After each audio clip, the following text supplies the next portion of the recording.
창세기 6장 1절에서 10절까지 우리 한 목소리로 함께 봉독합니다.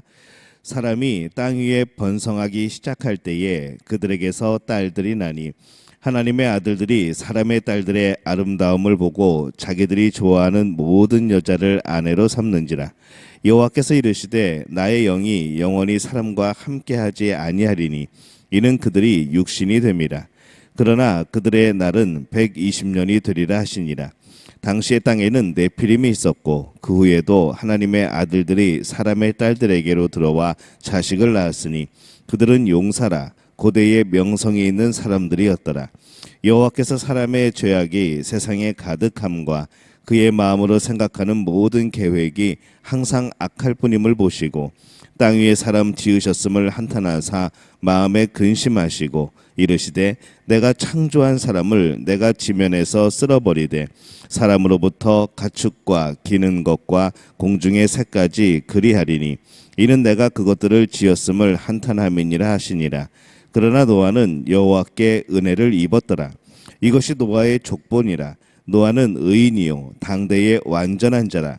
그는 하나님과 동행하였으며 세 아들을 낳았으니 셈과 함과 야벳이더라. 아멘. 할렐루야. 하나님의 은혜가 오늘 새벽에 하루의 첫 시간을 주 앞에 드리는 우리 믿음의 가족들에게 함께 하시기를 예수님의 이름으로 축원합니다. 오늘 말씀은 이 노아 시대의 신앙에 대한 그런 말씀을 담고 있습니다. 아담 이후에 1656년이라는 이제 시간이 흐릅니다. 그 사이에 굉장히 불신앙이 많아지던 시대였죠. 그러나 믿음의 계보를 이은 사람들에 의해서 이 믿음의 물줄기는 힘차게 흘러가고 있습니다. 그런데 이 믿음의 물줄기에 어떤 이제 위협이나 여러 가지 그런 방해들이 감지가 되는 것이죠. 창세기 6장 2절 말씀 보면은 하나님의 아들들이 사람의 딸들의 아름다움을 보고 자기들이 좋아하는 모든 여자를 아내로 삼는지라. 이 하나님의 아들들이 누구를 의미하는지 여러 가지 해석이 가능합니다. 뭐 천사라고 우리 해석하는 사람들도 있고, 뭐 셋의 자손, 그러니까 이 믿음의 계보를 이어나간 사람이라고 해석하기도 하고, 또 왕과 귀족처럼 좀 뛰어났던 사람들, 이제 그런 사람들을 의미한다라고 해석하는 부류들도 있습니다. 그래서 이 앞에서 믿음이 없는 가인의 계보와 또 셋으로 대표되는 믿음의 계보를 먼저 말씀을 하였기 때문에 이 분류를 보면은 이 하나님의 아들들이라고 하는 것은 이 믿음의 계보를 이은 사람들이라고 하는 것이 이 성경 구조상 맞는 것 같습니다. 그게 더 자연스러운 해석으로 보여지는 것이죠. 이 하나님의 아들들이 사람의 딸들의 아름다움을 보고 자기들이 좋아하는 모든 여자를 아내로 삼는지라. 이 위험은 어떤 위험이었는가 하면은 자기들이 좋아하는 대로 행동한 것이죠. 이 또 하나의 선악과를 따먹는 이제 그러한 모습이 되어지는 겁니다. 하나님을 생각하지 않고 하나님의 뜻을 고려하지 않고 자기들이 좋아하는 대로 행동하는 것. 이 사람이 법을 생각해야 되는 것이죠. 이 법 없이 우리가 살 수 있을 것 같지만은 뭐 그렇지 않습니다. 특히 우리가 하나님이 창조하시면서 우리 인간들에게 또 자연 만물에게 주신 이 모든 법들을 우리가 지켜야 되는 것이죠. 창조주를 생각하지 않고 마치 내 자신이 창조주인 것처럼 자기가 하고 싶은 대로만 살 수는 없는 겁니다. 그래서 이 창조의 법을 생각하지 않는 것은 내 자신을 창조주로 여기는 그런 교만이 되어지고 죄가 되어지는 것이죠. 자신이 세상을 지은 것이 아니라면 우리는 우리를 만드신 창조주를 생각해야 되는 겁니다. 3절에 보면은 여호와께서 이르시되 나의 영이 영원히 사람과 함께하지 아니하리니 이는 그들이 육신이 됨이라. 그러나 그들의 날은 120년이 되리라 하시니라. 이렇게 말씀을 합니다. 그들이 육신이 됨이라. 이 믿음의 사람들이 무너지는 모습입니다. 그들의 날은 120년이 되리라. 근데 이것도 두 가지 해석이 가능하죠. 홍수 때까지 남은 날이 120년이라는 것, 그거 지금까지 오랫동안 살았으나 이후에는 120년을 살게 될 것이라는 이제 그런 뜻으로 해석할 수도 있습니다. 근데 이 첫 번째가 더 가능성이 있어 보입니다.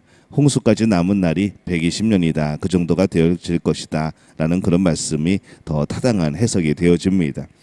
이 믿음의 사람들이 무너지는 모습이 보여지고 있습니다. 그러나 하나님은 그들에게 다시 120년이라는 기회를 주시는 것이죠. 뭐 당장 하나님이 심판하셔도 전혀 이상하지 않은 상황에서 하나님은 또 기회를 주십니다. 이게 마지막 기회가 되는 것이죠. 4절에 보면은 당시의 땅에는 네피림이 있었고 그 후에도 하나님의 아들들이 사람의 딸들에게로 들어와 자식을 낳았으니 그들은 용사라 고대의 명성이 있는 사람들이었더라 이렇게 말씀을 합니다. 믿음의 사람들이 믿음 없는 사람과 결혼하는 모습들, 이 자녀들이 용사, 명성이 있는 사람이 되어지는 것이죠. 이게 좀 이상하지 않습니까? 믿음의 사람들이 믿음 없는 사람들과 자기가 좋아하는 대로 결혼하게 되었는데 이상하게 그 자녀들이 용사가 되어지고 명성이 있는 사람이 되어지고, 그러니까 이런 거죠. 선악과를 따먹었는데 오히려 잘 되어지는 것. 그래서 이 사람들은 자신의 죄를 죄로 인식하지 못하는 겁니다. 이 죄의 위험성이 거기에 있습니다. 죄를 짓는데 이것이 지나가다 보면은 죄를 짓는지도 모르고 죄가 죄인지도 모르고 이 어떤 열매가 굉장히 풍성해짐으로 인하여서 이게 죄로 인한 헛된 열매라는 것을 깨닫지 못하고 뭔가 잘 되고 있다고, 뭔가 잘 살고 있다고 착각하게 만드는 것. 이것이 죄의 큰 위험성입니다. 교회를 다니다가 교회를 가지 않았을 때 몸이 아프고 사업이 잘 안 되면은 교회를 다니지 않아서 내가 예배를 드리지 못해서 그렇구나라고 생각하게 될 겁니다. 근데 그럼에도 불구하고 한두 주 그렇게 지나다가 뭐 다시 정상으로 회복이 되어지고 또 형통해지면은 우리는 그런 생각을 하게 되는 것이죠. 아이고 교회 안 나가도 전혀 문제가 없구나라고 생각이 되어지는 겁니다. 근데 우리가 하나님을 온전히 섬기지 않음에도 잘 되는 것은 이 복이 아닙니다. 근데 그것을 깨닫는 사람이 별로 없고 그것을 인정하는 사람이 별로 없다는 것이죠. 모든 것이 잘 되고 있으니까 우리의 영혼도 잘 되는 것으로 착각하는 겁니다. 그러나 피조물이 창조주를 경외함이 없고 살고 있는데 어떻게 그것이 잘 사는 것이라고 우리가 평가할 수 있겠습니까? 피조물은 창조주의 뜻대로, 피조물은 창조주의 그런 원하는 목적대로 살아가는 것이 가장 큰 복입니다. 하나님께서 세상을 보십니다. 5절에 보니까 여호와께서 사람의 죄악이 세상에 가득함과 그의 마음으로 생각하는 모든 계획이 항상 악할 뿐임을 보시고 이렇게 말씀을 하죠.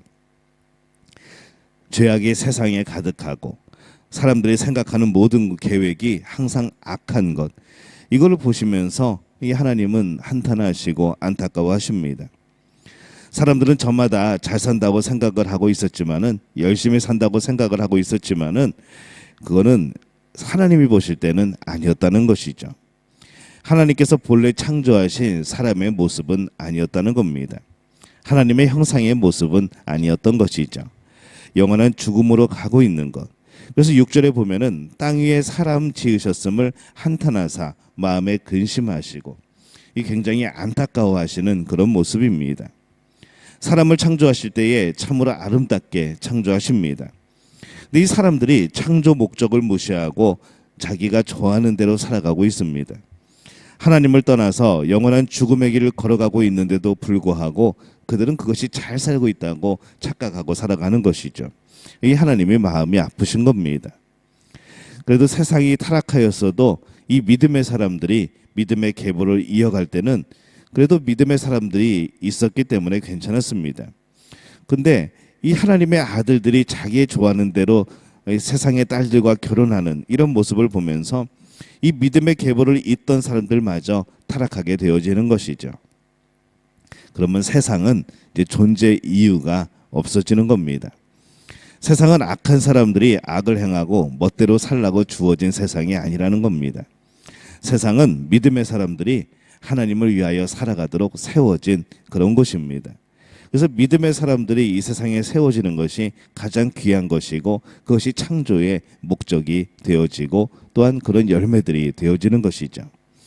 7절에 보면은 이르시되 내가 창조한 사람을 내가 지면에서 쓸어버리되 사람으로부터 가축과 기는 것과 공중의 새까지 그리하리니 이는 내가 그것들을 지었음을 한탄함이니라 하시니라. 이제 내가 지면에서 쓸어버리되라고 말씀을 합니다. 이 하나님께서 귀하게 창조하신 사람을 쓸어버리신다는 것, 이 참 마음 아픈 표현인 것이죠. 믿음의 사람이 세워지지 않는 세상은 의미가 없어지는 겁니다. 오히려 지옥에 가는 사람만 더 만들어질 뿐이고 생산될 뿐이죠. 그래서 이제 세상의 마침표를 찍는 것이 오히려 더 나을 수도 있는 이제 그런 상황이 되어지는 겁니다. 근데 8절에 이렇게 말씀합니다. 그러나 노아는 여호와께 은혜를 입었더라. 노아는 믿음을 지키고 있었습니다. 9절에 보면은 이것이 노아의 족본이라. 노아는 의인이요 당대의 완전한 자라. 그는 하나님과 동행하였으며. 의인이고 당대의 완전한 자. 이 완전한 자는 우리가 욥에 대한 평가에서도 나오죠. 보통 도덕적인 흠이 없는 사람을 의미를 합니다. 이 제사, 하나님 앞에 제사할 때에 흠 없는 동물을 드릴 때에도 사용하는 단어가 바로 이 단어입니다. 그래서 이 노아는 하나님 앞에서 믿음으로 살아가고 있었습니다. 그래서 하나님은 노아와 그 가족들을 남기시는 것이죠. 세상의 믿음의 마지막 불씨, 또 그 믿음을 계승하여 이어갈 그런 새로운 줄기, 그걸로 이제 노아를 삼으십니다. 세상 모든 것이 변하여도 이 노아처럼 끝까지 믿음의 사람으로 남는 우리들의 모습이 되어야 합니다. 오늘날 곳곳에서 이 노아와 같이 믿음을 지키는 사람들이 있어야 하는 것이죠. 저는 그 사람들이 우리 믿음교회의 우리 성도들이기를 축원합니다. 신앙인이 무너지던 노아의 시대, 오늘 우리가 보게 됩니다. 하나님께서 홍수로 세상을 심판하셔야만 했던 시대, 그 시대 사람들은 여러 가지로 바쁘고 나름대로 생각도 많았을 겁니다. 그러나 결국 신앙이 없어 무너지던 시대였던 것이죠. 사람은 창조주를 기억하는 삶을 살아야 합니다. 내가 창조주가 아닙니다. 신앙인은 세상이 아무리 바뀌어도 창조주를 기억해야 되는 것이죠. 노아처럼 이 세상에 홀로 남았다고 할지라도 끝까지 믿음의 길을 가는 사람, 하나님의 인도하심과 또 하나님의 계획하심과 또 하나님이 우리를 창조하신 그 목적을 기억하면서 끝까지 하나님을 바라보고 걸어가는 것, 이것이 진정한 믿음의 사람들의 계보를 이어가는 그런 모습이라 생각이 되어집니다.